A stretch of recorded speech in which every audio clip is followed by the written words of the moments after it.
Բարև ձեզ հարգելի քաղաքացիներ, սիրելի ընկերներ, ցանկանում եմ իրազեկել հանրությանը, որ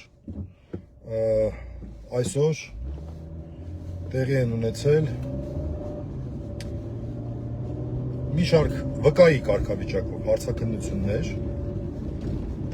մեր մայր եկեղեցու Գերագույն հոգևոր խորհրդի աշխարհական անդամների մասով, անձամբ ես որպես փաստաբան դրանց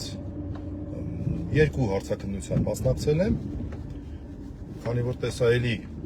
մարդիկ Գերագույն հոգևոր խորհրդի անդամներ, որոնք գալիս էին հարցաքննության, ենթադրում եմ, որ միայն երկու անդամներ չեն, այլ մյուս անդամներն են եւս շատ հետաքրքիր զուգադիպությամբ այսօր հրավիրվել են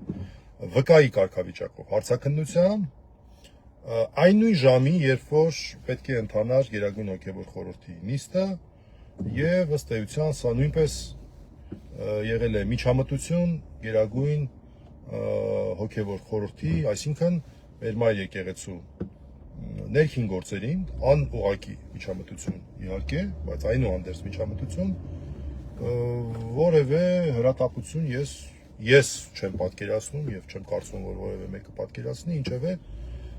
սա է ուզում կիսվել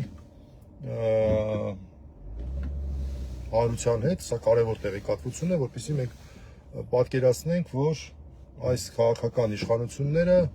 եկեղեցուց ճակերտավոր ձեռ չեն քաշում, շարունակում են իրենց ապօրինի քաղաքականությունը եկեղեցու նկատմամբ եւ սա դրա դրսևորումներից հերթականն էր։ Այո, կարող ենք հայմատություններ անցկացնել, ասել տեսեք, որպես վկա են հարցաքննում աշխարհիկ անդամները, իսկ հոգևորականները եւ վեհապար հայրապետը մեղադրյալի կարգավիճակ ունեն, բայց ես անկեղծ ասած դա չեմ համարում շատ էական այն առումով, որ այնուհանդերձ սա միջամտություն է եկեղեցու ներքին գործերին, եկեղեցու սահմանադրությամբ ամրագրված այն սկզբունքին, որ պետությունը չի կարող միջամտել եկեղեցու գործերին։ Առհասարակ այս վարույթը չպետք է լիներ եւ առհասարակ ինքնին այս վարույթը սահմանադրության խախտում եմ ես գնահատում։ Այսքանը ուզում եմ հիշեցնել, որ այս գործով սա նույն գործն է, որով մեղադրյալի կարգավիճակ ունի վեհապար հայրապետը եւ մեր 6 եպիսկոպոսները նույնպես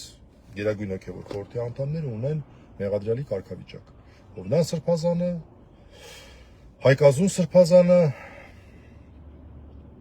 Վահան Սրբազանը եւ ուրեմն Մակար Սրբազանը, Սյունյաց թեմի առաջնորդ, էլի ոչ բոլորին հիշեցի, ներողություն եմ խնդրում։ 6 մեր սրբազաններ, գումարած քարտուղարը Տեր Մովսեսը։ Սա այն նույն գործն է, որը հարուցվել է Արման Սարոյանի հայցի հիման վրա ապօրինի վարույթ ընդունելու արդյունքում, ապօրինի հայցի ապահովման միջոց կիրառելու արդյունքում, հետո ապօրինի կատարողական գործողություններ կատարելու արդյունքում արդեն ԴՀԿ-ի կողմից։ Նույն գործի մասին է խոսքը։ Հանրությունը կարծում եմ պետք է իրազեկ լինի, որ եղել է նման փաստ այսօր եւ հակաեկեղեցական գործընթացները մեր երկրում շարունակվում են։ Այսքանն է, շնորհակալություն, հաջողություն։